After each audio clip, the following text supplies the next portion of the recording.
नमस्कार दोस्तों। आज हम अपने वीडियो में पढ़ेंगे वैदिक सभ्यता।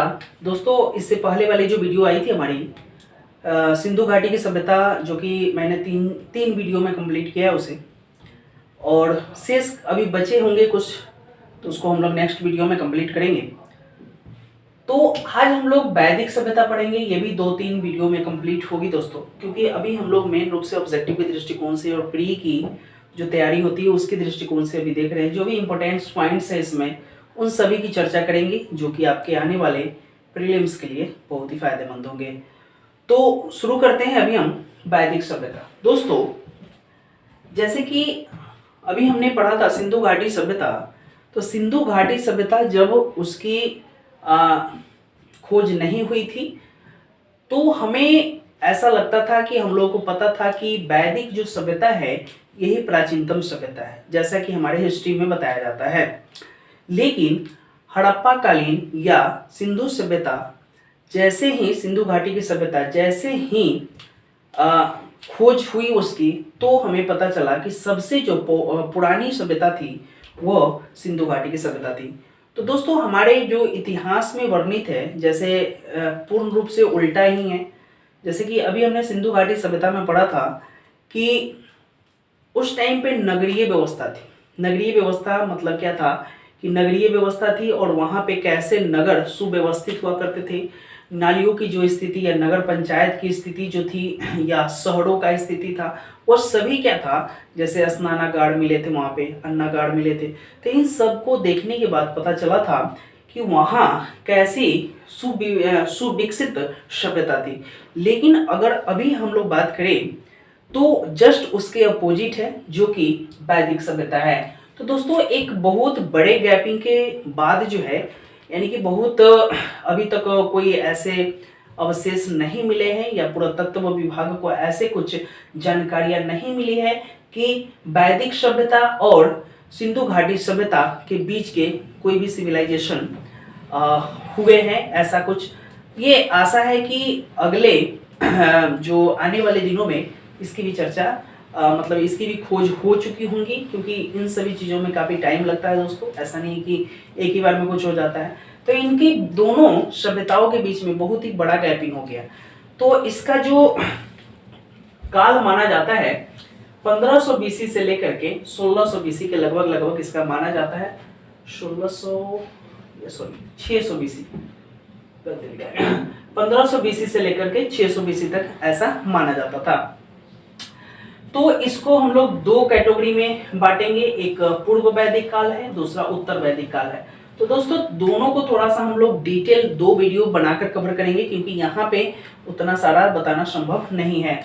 तो पूर्व वैदिक काल को भी हम लोग एक अलग दृष्टिकोण से देखेंगे, और उत्तर वैदिक काल को भी हम लोग अलग दृष्टिकोण से देखेंगे। तो इसको हम लोग समझते हैं कि पूर्व वैदिक काल, तो पूर्व वैदिक काल को ऋग्वैदिक काल भी कहा जाता है, जिसका अगर हम लोग काल बोलें तो 1500 से लेकर के 1000 बीसी तक के माना जाता है। और उत्तर वैदिक काल है, जो आपको 1000 से लेकर के 600 बीसी के लगभग माना गया है। जब दोस्तों इसकी डिटेल वीडियो बनेगी, तो उसमें पूर्ण रूप से इस काल में क्या क्या हुए, क्या क्या विशेषता थी, कौन कौन चीज़ थे, ये सारे चीज़ की डिटेल हम लोग पढ़ेंगे। अभी सिर्फ ऑब्जेक्टिव के दृष्टिकोण से हम लोग वैदिक सभ्यता का सिर्फ चर्चा मात्र करेंगे। यहाँ पे जो वैदिक शब्द देखने को मिलता है दोस्तों, वैदिक शब्द वेद से बना है, जिसका अर्थ क्या होता है, ज्ञान। तो दोस्तों, जो ज्ञान है, वेद से ही विज्ञान शब्द की उत्पत्ति हुई है। यानी कि विज्ञान का मतलब होता है विशेष ज्ञान, जिससे हो उसे हम लोग विज्ञान बोलते हैं। तो यहाँ ज्ञान है, यानी कि वेद से ही शब्द बना है वेद, जिसका अर्थ होता है मूल रूप से ज्ञान है। तो हमें जो भी चीज ज्ञान देता है, ये क्योंकि हम लोग जानते हैं कि यहाँ वेद जो है हमें ज्ञान देता है। तो ज्ञान बहुत सारे स्रोत है, इसके बहुत सारी चीजें हैं जो आगे चर्चा करेंगे हम लोग थोड़ा सा। और इस सभ्यता के निर्माता की अगर बात करें तो आर्य लोग इसके निर्माता थे। आर्य एक संस्कृत शब्द है, जिसका अर्थ होता है श्रेष्ठ। तो श्रेष्ठ ऐसा नहीं कि जातियों में सबसे ज्यादा श्रेष्ठ, नहीं दोस्तों। उस टाइम पे जाति व्यवस्था नहीं थी, उस टाइम पे वर्ण व्यवस्था थी। वर्ण मतलब अपने काम के आधार पर सभी जो है वर्ण में विभाजित थे। तो ये आर्य का अर्थ होता है श्रेष्ठ, जो भाषाई आधार पर श्रेष्ठ है। भाषाई आधार पर श्रेष्ठ का मतलब क्या है, क्योंकि वेद इसी काल में रचित हुई थी, इसलिए वेद की वजह से, क्योंकि वहां पे साहित्यिक और भाषा की बात करें तो इस काल में इन सब का उद्भव हुआ, इसलिए भाषाई श्रेष्ठ के रूप में इन्हें जाना जाता है। मेन रूप से वैदिक निवास की चर्चा करें दोस्तों तो सभी का अलग अलग मत है, क्योंकि अभी हम लोगों को जो भी हिस्ट्री पढ़ाई होता है वो एकदम से अपोजिट हिस्ट्री पढ़ाई होता है। क्योंकि दोस्तों ये आपको बताना चाहेंगे हम कि जिस काल में जिसकी सरकार रहती है उसी के अकॉर्डिंग हिस्ट्री पढ़ाई जाती है।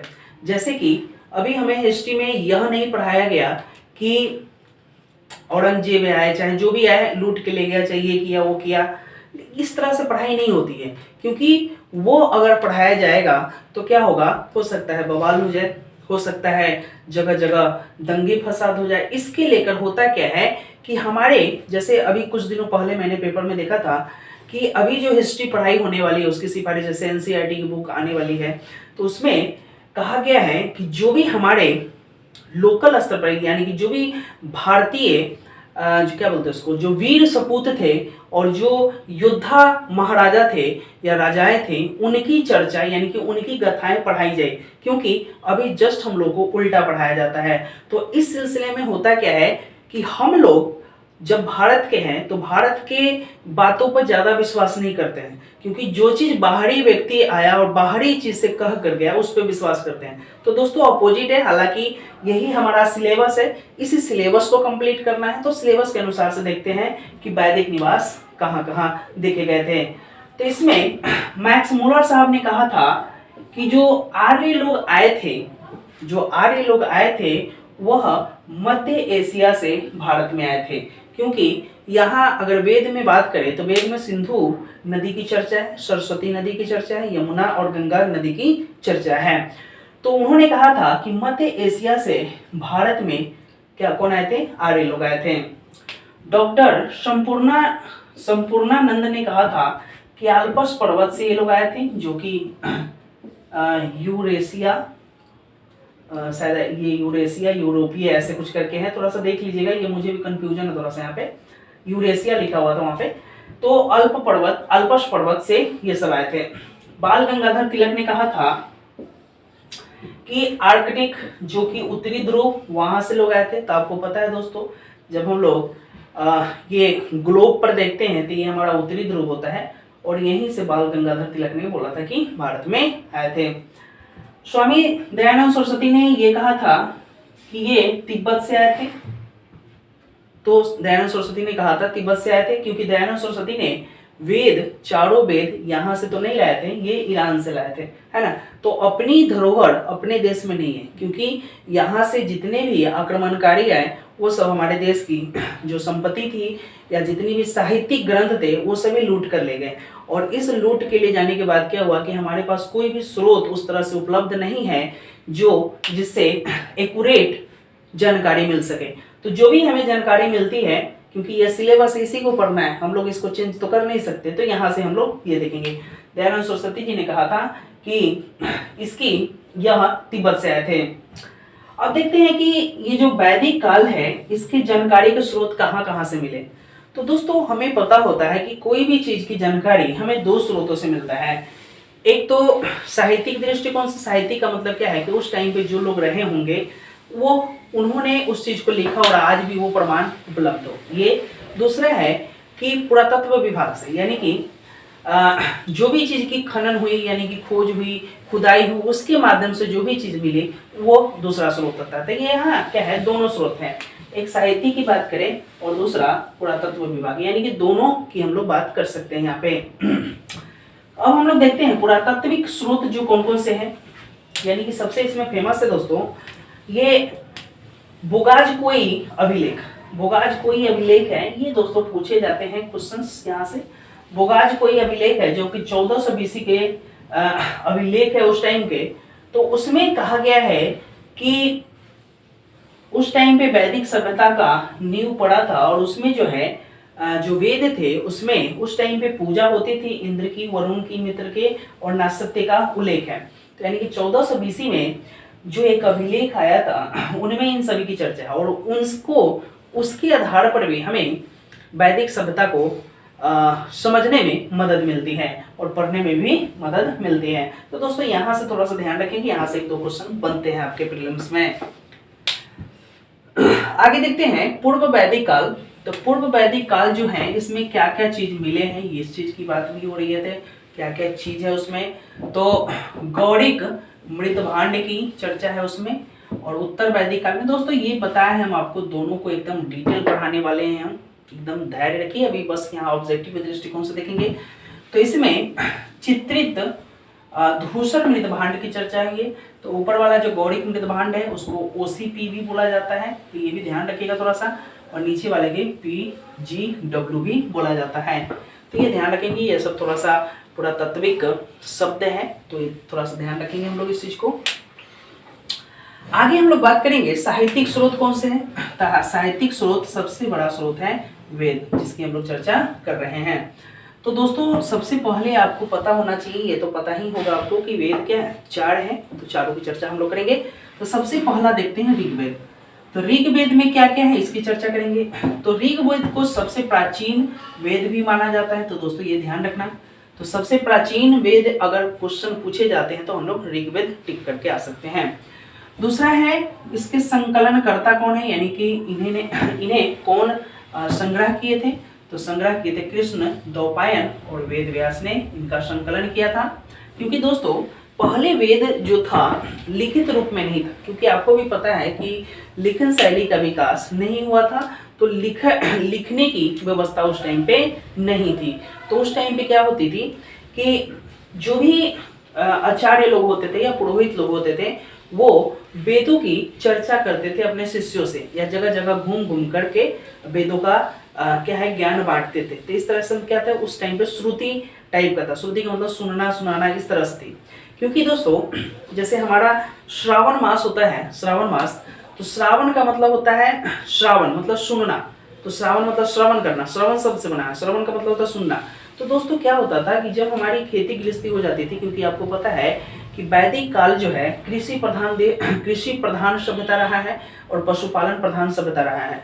तो उस टाइम पे जो पशुपालन कर लिया जाता था और कृषि के जितने भी कार्य थे वो कर लिए जाते थे, तो उनसे सब जो मुक्त हो जाते थे, यानी कि अब फसल रोप दिए हैं उसे काटना बाकी अभी तैयार होने में टाइम है, तो क्या होता था श्रावण मास में सभी इकट्ठे बैठते थे और सभी इकट्ठे बैठकर वेद की जो बातें होती थी सुनते थे और सुनाते थे। तो ये श्रावण शब्द बना, इसीलिए इसका श्रावण शब्द का श्रावण महीने का बहुत ही बड़ा महत्व है अपने हिंदू समाज में, और हिंदू धर्म में क्या है बहुत ही बड़ा योगदान है उसका और बहुत ही बड़ा महत्व है। इसलिए श्रावण मास में क्या है धार्मिक मास भी कहा जाता है, और यह मास इसीलिए ज्यादा महत्वपूर्ण है। क्यों? क्योंकि इसी माह में हम लोग वेद की बातें सुनते और सुनाते थे। आगे देखेंगे इसमें कितने मंडल हैं। तो दोस्तों इसमें 10 मंडल हैं, तो ध्यान रखेंगे 10 मंडल है इसमें। और सूक्त कितने हैं, यानी कि मंत्रों की संख्या कितनी है, तो 1028। तो यहाँ से कई बार क्वेश्चन पूछे गए हैं कि सूक्त कितने हैं और मंडल कितने हैं। तो दोस्तों प्रथम एवं 10वां जो मंडल है सबसे नया है, यानी कि प्रथम एवं 10वां मंडल जो है नया है, यहाँ से भी क्वेश्चन आते हैं। तृतीय मंडल में क्या है, तो तृतीय मंडल में गायत्री मंत्र है। दोस्तों ये गायत्री मंत्र है जिसकी रचना कहा जाता है कि विश्वामित्र ने की थी। तो ये गायत्री मंत्र ध्यान रखेंगे तृतीय मंडल में है। 7वां जो मंडल है, 7वां मंडल में दशराज युद्ध, क्योंकि दोस्तों उस टाइम पे भी राजा महाराजा हुआ करते होंगे, और उस टाइम पे जो राजा महाराजा हुआ करते हैं उन लोगों में भी युद्ध होता होगा। तो उस टाइम पे जो युद्ध हुआ था 10 राज यानी कि 10 राजाओं के बीच में जो युद्ध हुआ था उसी की हम लोग 7वां मंडल में इसकी चर्चा की गई है। 9वां मंडल है सोम देवता। 9वां मंडल में क्या है, सोम देवता की चर्चा की गई है, और 10वां मंडल में अज्ञात की चर्चा की गई। दोस्तों यहाँ से ध्यान रखेंगे थोड़ा सा हम लोग। अगला देखते हैं जो ऋग्वेद के बाद हमारा दूसरा वेद है वो सामवेद है। दोस्तों ये क्रम भी थोड़ा सा ध्यान रखेंगे कि पहले कौन सा है ऋग्वेद, उसके बाद सामवेद, उसके बाद यजुर्वेद, तो सब लास्ट में अथर्ववेद आया। तो सामवेद, साम मतलब सामवेद संगीतों का वेद कहा जाता है इसे, सामवेद को संगीतों का वेद कहा जाता है।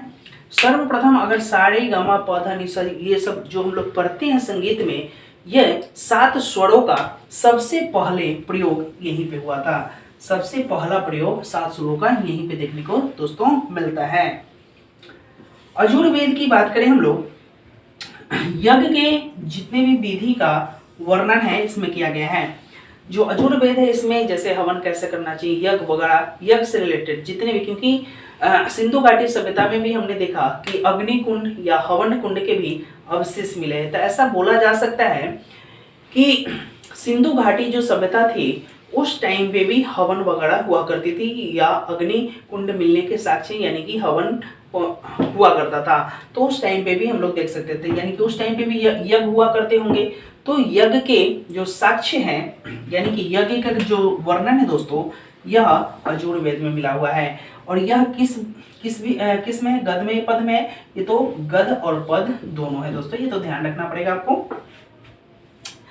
अथर्ववेद की बात करें तो इसमें तंत्र और मंत्र की चर्चा की गई है। बहुत सारे बुक में जादू टोना भी लिखा गया है, तो जादू टोना, तंत्र मंत्र ये सब ध्यान रखेंगे।